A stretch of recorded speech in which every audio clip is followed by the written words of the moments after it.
Hi, and welcome to the BlueMilk podcast, where we talk about anything and everything Star Wars related. I'm one of the three hosts, BJ. Jacob. I'm drinking. And... What?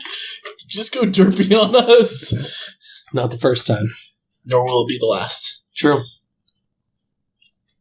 Thank you. You're welcome. Anywho. So, this is the podcast where we talk about anything and everything Star Wars related. Holy shit. Usually we have something to talk about. We've been doing this for about a year now, and we still have no idea what we're doing. Year and a half. So what are we talking about today, gentlemen? So at the beginning of the year, I gave you guys books to read. Yep. Yeah, I know. You haven't even looked at it yet. What's up? So, anyway, books. I started reading Revan, finally. Mm-hmm. And I'm about 100 pages into it. Mm-hmm. And I'm finding all kinds of information that I had no clue about previously. This book takes place after the Mandalorian Wars. I don't know how long, but it seems to be relatively recent. It mentions that he was Jedi, and he went dark, and now he's Jedi again. But the Council is split on whether they approve of him or not. Some of them don't necessarily trust him, and he's lost all of his memories. The Council wiped his memories. He's slowly getting them back. He's married to some chick who also was dark. Yeah, he turned her from the dark side. Oh, yeah. Okay. So, I know. You guys, we talked about this a few days ago, and you guys had some information, some other background information that seemed to tie in to the book at some point. Well, the book takes place quite a few years after the Mandalorian War. It's not recent in any way. The book specifically takes place quite a few years after Knights of the Old Republic 1. But before the events of Knights of the Old Republic 2, because by the time Knights of the Old Republic 2 comes around, Revan has already left to go into the unknown region. And where I'm at now, he's just preparing to leave. Yeah. The reason I think you might be confused about what time it takes place in is because I'm sure there are a lot of flashbacks to events that happened in the past. Because I imagine from the book's perspective, it is under the assumption that the reader of the book had not played Knights of the Old Republic. So it's essentially making you familiar with past events. Okay. To get you to help you understand exactly where the story is going to be going. Okay. That's what it sounds like anyways, is why the book is set up the way it is. But the events that is taking place, it's specifically quite a few years, I don't know how many years, 5 or something. I'll just throw a random number out there. It might be less, it might be more. But I don't know exactly, but I know that he left for the unknown region very soon after the end of KOTOR 1. Yeah. Because they actually show him leaving in KOTOR 1 as an after credit kind of scene for the game. It shows him leaving. As for being married, he's married to Bess LaShawn. They have, I believe, a daughter. Not yet, but she is pregnant. Yeah. Pregnant. And they... Don't get pregnant. You pregnant people are ugly. Well, you blow up in 9 months, according to Jacob's theory of pregnancy. Yeah. It's a theory of pregnancy now? Yeah. It's Jacob's theory of pregnancy. Yes. I love it. You end up Finally, I have something. Mr. Bean Baby. Sorry, guys. Yeah, Mr. Bean Baby that comes out of the explosion of the Death Star after 9 months. Okay, so really the only thing I could think of is, for some reason, a picture of Sean Bean's head is flying out of the Death Star after it explodes. It's just Sean Bean. But it wasn't Sean Bean. We're referring to Mr. Bean. Oh, yeah, no, I think of Sean Bean first. Wow. I never watched the Mr. Bean shows or any of that stupid shit. He thinks Mr. Bean is stupid. I mean, he does. He is the humor that he provides is rather slapsticky. Some would say it's rather base. Okay. But I mean, He's more intelligent than some of the shit I've seen lately. Just gotta drop that bass. I would say that Monty Python is more high level humor. Zero, they in high level, low brow. Yeah, high level, low. Yeah. Well, not quite, because they actually. It was interesting. I saw a clip that talked about how the fact that Monty Python was covering like the whole trans communities kind of situation. They covered that in Life of Brian. Yeah, there's like a joke in there where like one of the guys is like, I'm now identifying as a woman because I want to get pregnant, and one of the guys is like, but you can't get pregnant. You're a guy. Yeah. Yeah, in order to get the full story, it seems like to go along with the book, you would have to play KOTOR 1. Because KOTOR 1 picks up almost immediately after the events of when he gets his memory erased, which is after he gets betrayed by his apprentice Malak, which is when they had already come back from defeating the Mandalorians in the Mandalorian War. So they had already, the events of the Mandalorian War had already turned them to the dark side because of what they had done during the war and the events that happened during that war. And then they pretty much gathered all the troops that were loyal to them still and attacked the Republic. And then the Jedi assaulted Revan's capital ship, and in the process of trying to capture him or defeat him, Revan turned and fucked up the whole plan effectively, and in the process the Jedi were able to capture Revan while he was unconscious and do a mind fuck thing on him to where he doesn't remember who he is, and that's when you start KOTOR 1, is having lost your memory and not knowing who the hell you are. And then you essentially play through KOTOR 1 regaining your memories as Revan, as well as either the way they set up the game, it's you either can create your own new identity, like you can ignore the memories of Revan or acknowledge the fact that you were once evil old Revan and be like, well, I'm not that person, I'm someone else now. Or you can be like, no, I am Revan, and embrace the dark side and kind of go that route.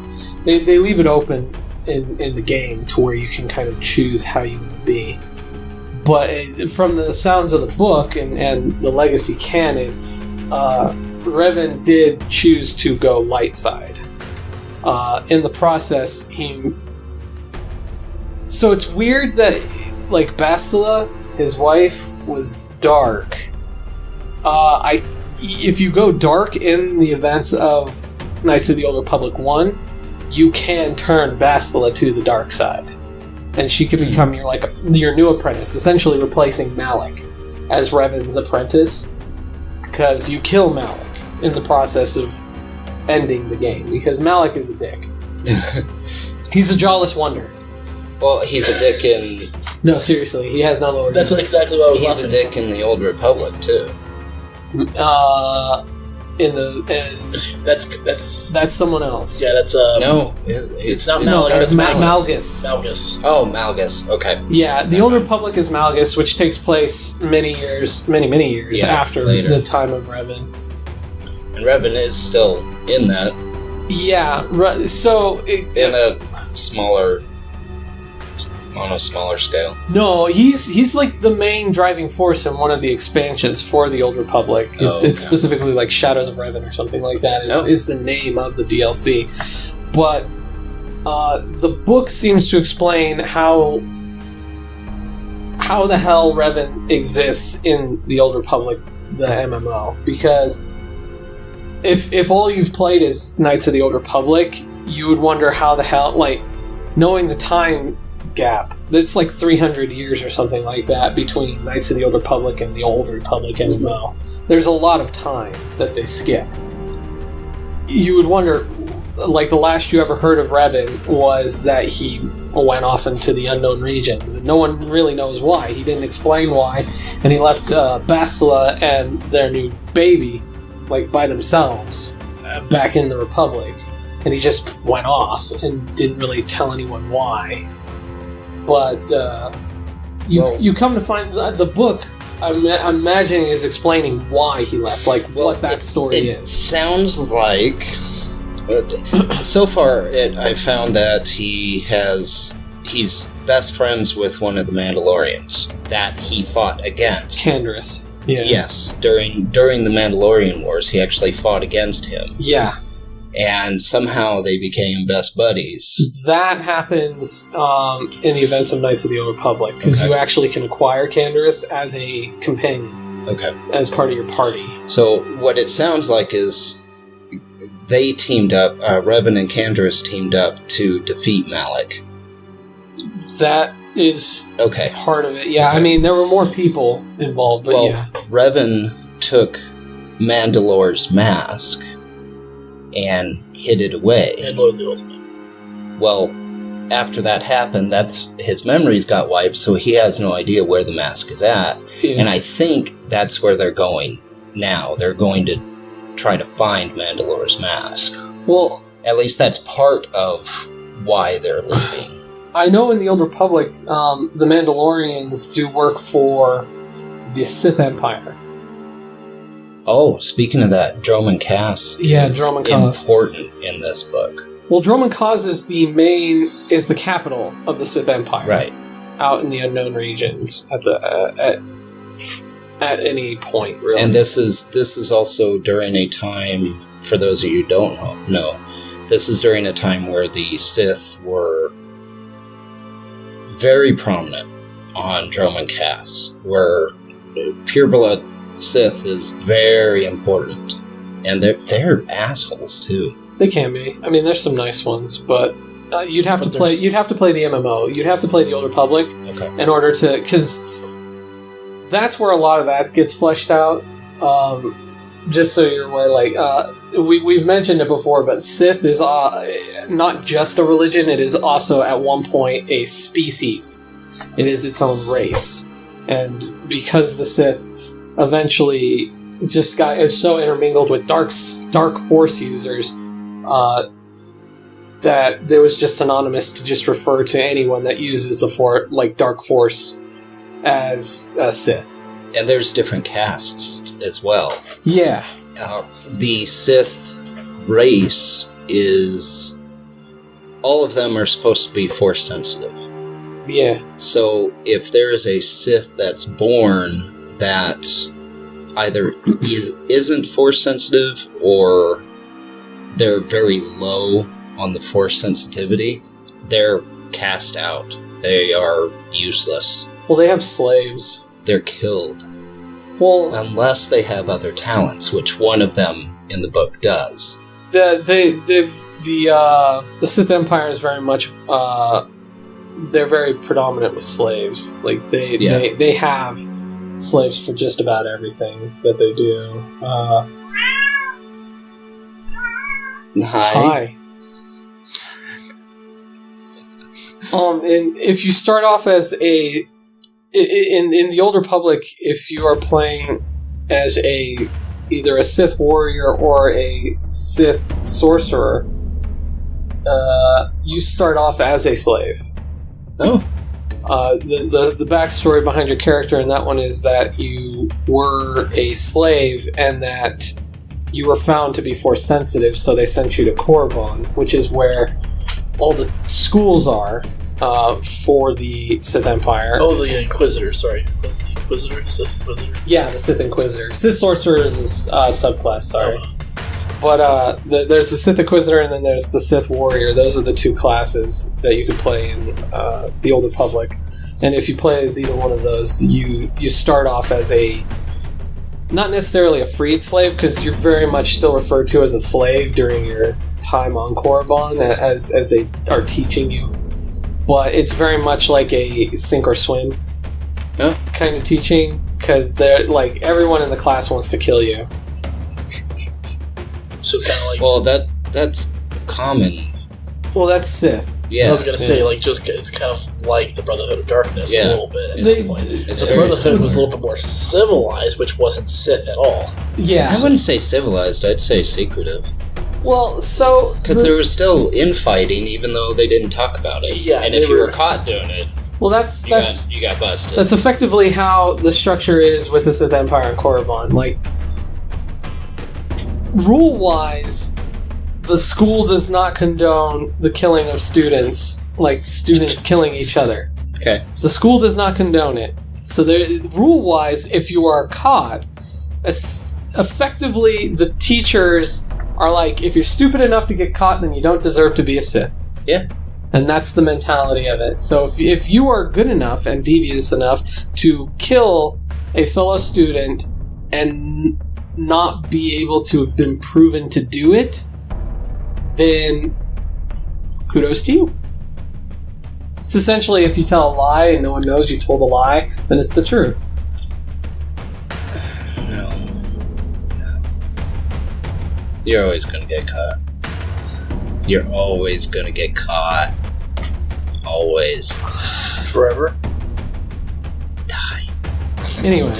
What was that? Sorry, don't know where that came from. Anyway. But yeah, so that's the whole thing with Dromund Kaas. But the story is that Revan leaves Coruscant and the main space, which is where you're at in the book, and he's getting ready to head off into the unknown regions where the story is that Revan went into the unknown regions specifically to Dromund Kaas because he could sense the Emperor. He was having nightmares at the beginning about a planet that was eternally in some type of electrical storm. Yeah, Dromund Kaas has a lot of lightning towers. Because the dark force they never really explained. That's what it's stated. There's a lot of dark force on that planet. Yes. I don't know if it's accurate or not, but that's what's stated. They believe that the storm is there because of the dark side. There is a lot of dark side energy on Dromund Kaas. Here's what I found. Hi, phone. We were talking about storms and apparently wanted to check the weather for me. Go fuck yourself, phone. Say Google. Google. Okay, Google, go fuck yourself. How can I help? Go fuck Here's yourself. Here's a matching video. Oh no! Make it stop! I found a video. Awesome. Called Go Fuck Yourself. Here, we're just gonna... I'm so sorry, guys. That was embarrassing. That's okay. That's not being cut. I want that on that was fun. That was good. But yeah, Revan senses the Emperor out in Sith space and goes out there to fight him, to stop him, and fails. Hiya! My eye! Way more. It's worse than that, because the Emperor imprisons Revan in... Splits him. Is that when he gets split? Well, he gets split because of the fact that he's stuck in... It's like a really fucked up form of suspended animation. He's fully conscious of, like, everything going on around him, but he's in suspended animation. So he doesn't age. But he's aware of all the shit that's going on. Okay. Which kind of drives him a little nuts. No way. Yeah. But while he's also in Dromund Kaas, he starts a cult. How does he do that if he's in suspended animation? Well, no, it's before he gets put into suspended animation. Okay. The Cult of Revan? The Revanites. Oh, I've heard of those before. They're creepy. Nah, they're pretty cool. They're more gray. Well, they don't... Like, they're outlawed on Dromund Kaas. Like, if they're found, they get killed. Damn. Yeah, because in the Sith Empire, you're either Sith or you're dead. Like, it's one or the other. Alright. And the Revanites are like, yeah, no, we follow the path of Revan, who was light side, became dark side, went back to light side, and then went back to dark side. Like, he keeps going back and forth. So they're like, well, I mean... He can't make up his mind. Well, they figure if you're able to just constantly, fluidically go between light and dark, if you're able to fluidically change your alignment, so to speak, between light and dark, they just figure, just go gray. So the Revanites are predominantly gray, but they don't associate with the Sith. Okay. Yeah, in fact, there's a lot of Sith that are like, we want to kill all the Revanites. It's super super unpleasant for them. But yeah, that's all the stuff that happened. That's a bunch of... That goes beyond the book. I mean, the book might even cover the Revanites, honestly. I was always interested in Revan to begin with, and now I'm even more interested in Revan. He's got one hell of a story. Yeah, he bounces around a lot. He's very predominant in legacy canon. And he seems like he's just a normal dude. I mean, for the most part, yeah, he was. He's pretty plain. Yeah. As a person, he's pretty plain. It's just the whole light side, dark side thing. Well, he's a genius because he was the main individual that allowed the Republic to push the Mandalorians back. Was Revan really strong in the Force per se? Sorry to interrupt you, but Speak up, bastard. Was he strong in the Force, or was he kind of just like a normal? No, they never once. They never say that he was unusually strong in the Force or anything like that. Not like, Anakin, where he's like the chosen one, so he's supposed to be like some all-powerful Force deity or whatever. Yeah, no, they never put that label on Revan. Revan was just a very good student, and he had a mind for tactics. Like, he was just really good at being a general, and he wanted to defend the Republic. He was very loyal to the Republic and the Jedi until the Jedi Council allowed fear. The way he puts it is the Jedi Council allowed fear to control their actions, and in so doing would have allowed the Republic to fall, because the Mandalorians had pushed the Republic all the way to Coruscant. So, during the Mandalorian Wars. Malak was his Padawan. I think they were friends. They were. They were both Jedi Knights when they went into the war. So what actually happened to cause Malak to go complete dick?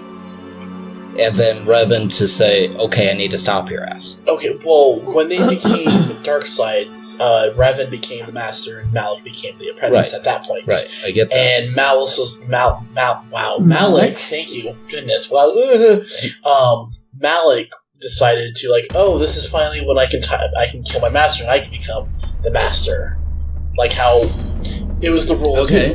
Well, I guess, which is where Bane got, because Bane goes through the holocron of Revan. Yeah. And everything, and that's where he initially... That's effectively how Revan becomes a Sith. Yeah. Hang on, real quick. Yes, I finally finished the Bane books, okay? Suck eggs. Alright, go ahead. He did. It's impressive. Most impressive, but you are not a Jedi yet. He doesn't want to be a Jedi. No one does. But,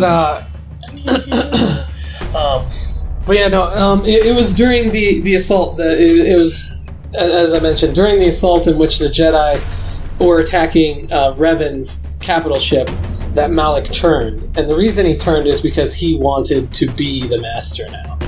Because when Revan and Malak found Darth Bane's teachings... Wait, what? No, what? Bane is after... Bane is after?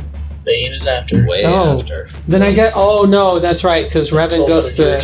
Revan and Malak went to Korriban. That's what it was. And they found the teachings of Nagasato and, Mark of Rynos and Ulical Drama and all that. Like, they found those teachings on Korriban because that's where a lot of those tombs are. Maybe not Ulical Drama, but Nagasado definitely. And Mark of Ragnos' tomb is there as well. But on Korriban, that's where they found the holocron that allowed them to learn. They also found the stuff for the Starforge on Korriban through this, and that's effectively KOTOR is Revan and Malak found out where the Starforge is, and they used the Starforge to increase their military power, which is how Revan and Malak were able to start a new war after the Mandalorian Wars, where they were pushing against the Republic, and the Republic was fucked up. And that's one of the reasons why the Jedi assaulted Revan's capital ship to stop him. Now, Revan destroyed the Starforge. You destroy the Starforge at the end of KOTOR 1.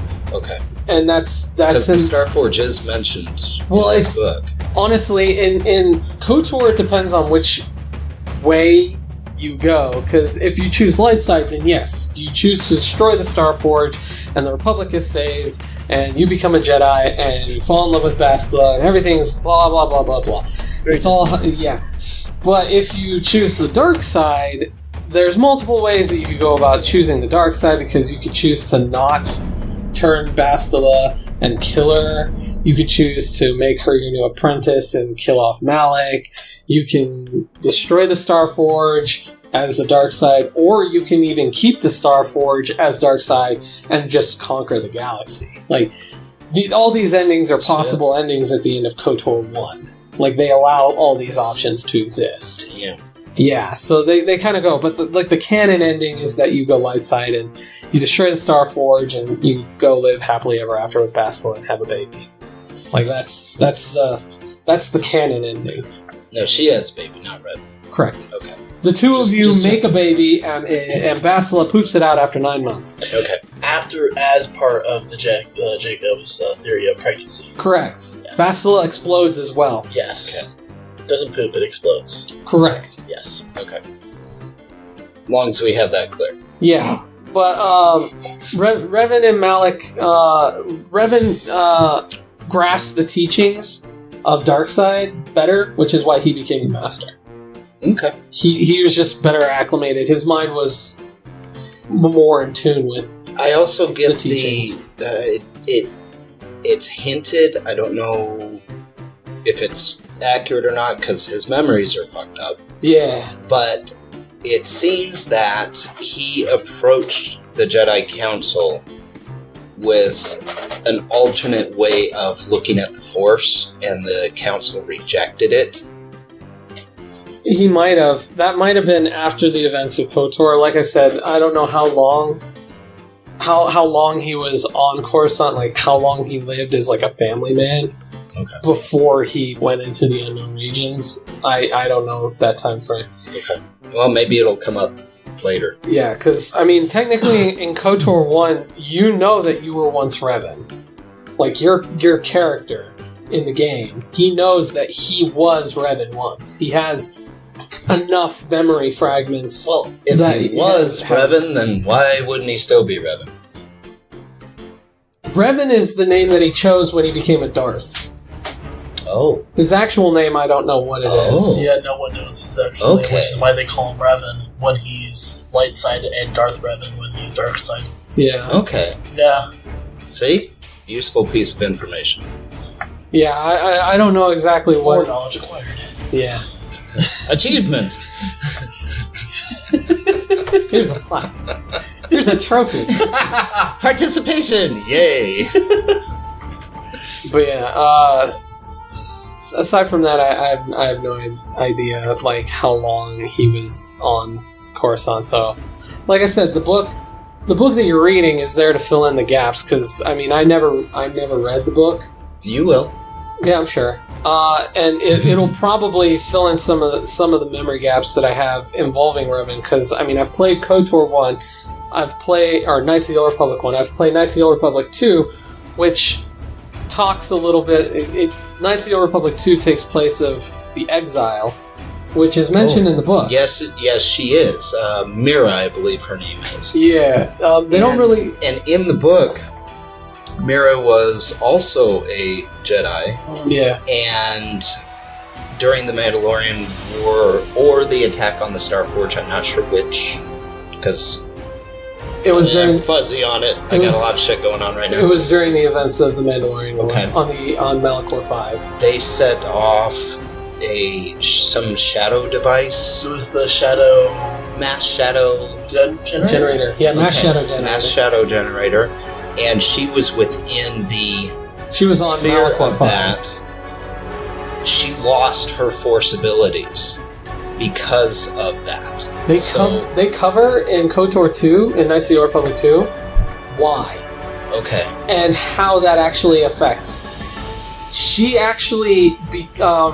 so, the Exile is interesting because the Exile is the only Jedi to ever come back to the Council. Yes. After the Mandalorian Wars. Yes. To accept the Council's punishment. Yes. So to speak. And that's almost exactly how it's stated in the book, for doing what they did. In the process, she fucking stabs her lightsaber right into a giant obelisk in the middle of the council chamber, and she's like, fuck you guys, and leaves. Oh. Yeah, you actually get to see a little cutscene of that whole event. Yeah, she's not happy about the events at all. Huh. Because they're kind of dicks about it. They're like, yeah, fuck you. She doesn't have any Force ability anymore, so what can she do about She actually does. Really? Yeah, it's called, it's like an echo. They call it a Force Echo. So, interesting. What happened during the Mass Shadow Generator event is it caused such a giant disruption in the Force that if the Exile cut herself off from the Force. Oh. And it was kind of done... It wasn't actually an effect of the generator itself. It was, because if it was done in, like, kind of as a reactionary effect, because if she hadn't cut herself off from the Force, she would have died. So it would have been like the thought bomb that Khan set off. That Khan was tricked into setting off by Darth Bane. Yeah. Okay. Kind of.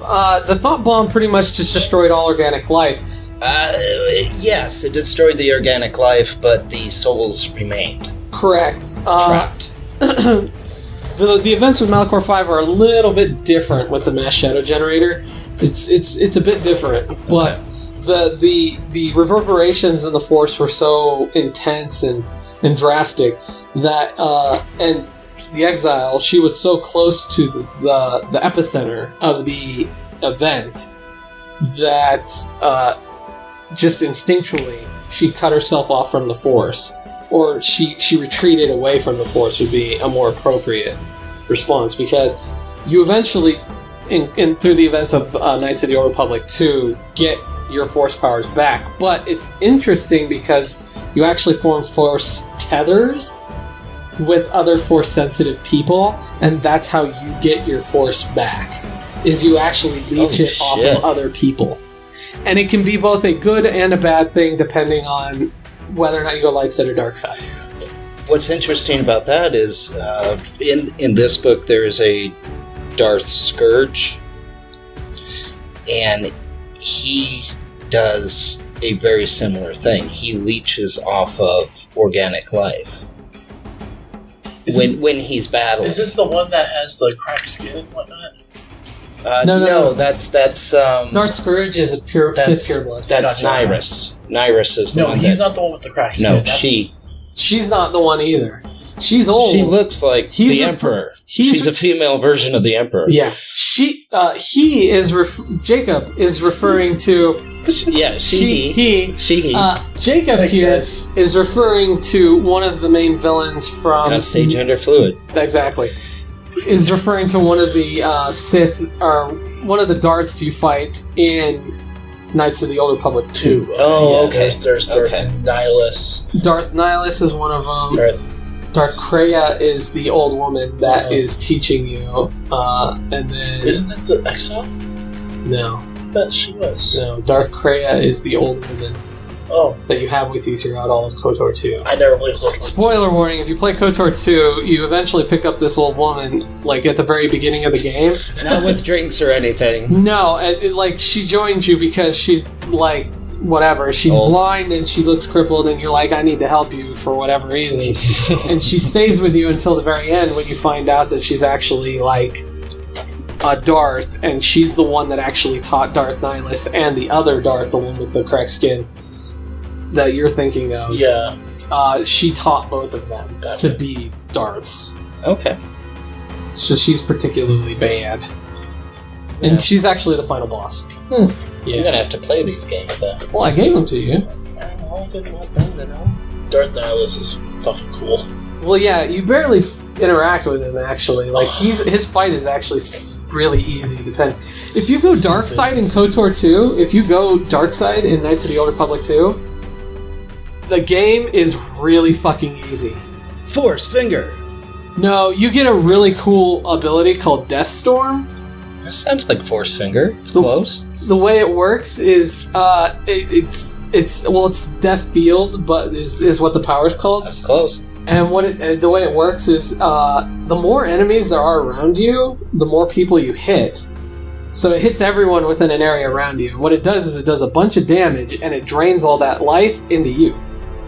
Perfect. So what you do is you just spam the ever-loving fuck out of that ability, and you kill everyone around you, and they're like, we shot you.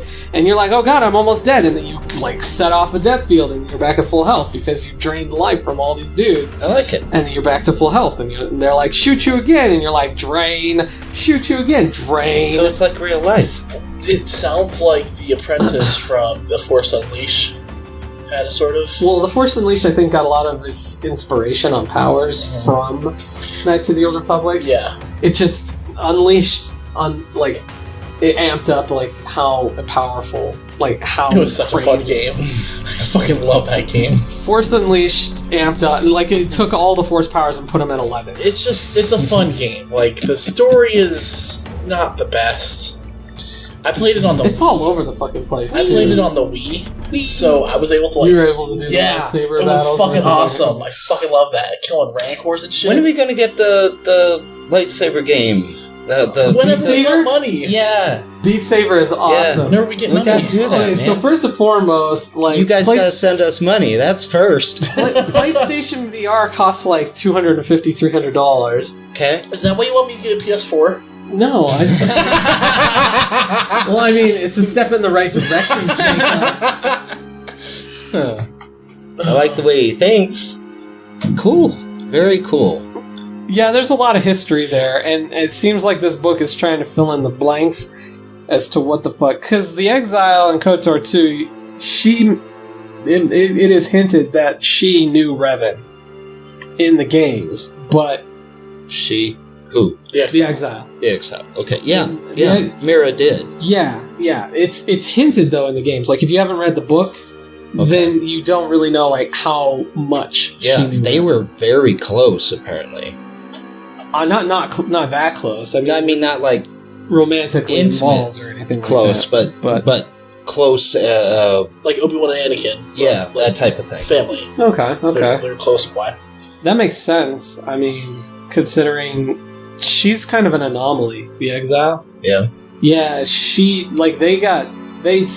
the reason the Jedi Council so they used Can you finish a thought, Like, please? seriously, I had to go back. really bad. the reason the Jedi Council kicked the Exile out, they say, is because of her rebellious nature and going with Revan to fight in the Mandalorian Wars. The way Revan sees it is she was kicked out because of her loss of the Force. Yes, that is actually revealed in the game, in that the Council, truly the reason that they kicked her, that they banned her from the Jedi, is because they were afraid of what had become of her and that something like that could actually happen. And they didn't want her anywhere near them because it was kind of a reminder of what you could become as a Force user if bad things happen. So their fear, And the Jedi are completely against bad things happening. well, they don't Everything is like flowers and happy music. Jedis don't like being reminded of the repercussions of their choices.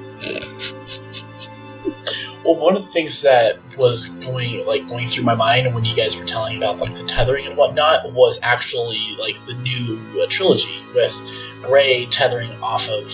Well, it's Snoke was the one that set up the link between. Yeah. Well, but beforehand, downloading all of the Force and all that. Well, downloading the Force moves and how to use a lightsaber and all that stuff. That Rey. Well, that's a fan theory, but still, it sounds like that. And also the same thing how Luke cut himself off from the Force.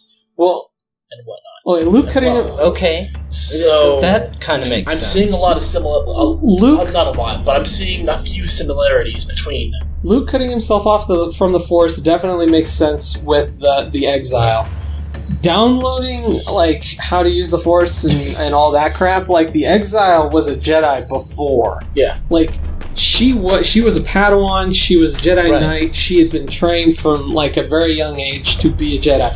She knew all of this stuff, so it wasn't a matter of like. It was just the tether is just a way that she was able to draw Force energy into her without using her own connection to the Force because which is still a Force ability. Well, she but she doesn't have control over it. She did, yeah. No, okay. in KOTOR 2, in Knights of the Old Republic 2, you, as the Exile, you don't actually have control over this tether ability. Okay. It happens naturally with all of your companions that you acquire throughout the game. And they also state that, like, the reason that if you... Shit. The reason that, like, I just want to finish this real quick. Fuck the end. The reason that you're able to change the alignment from light to dark of your companions based on how you go is based off the tether. Okay. So your tether to other individuals allows you to manipulate them as much as you are drawing from them. Cool. Yeah. All right, Jacob, take a sip.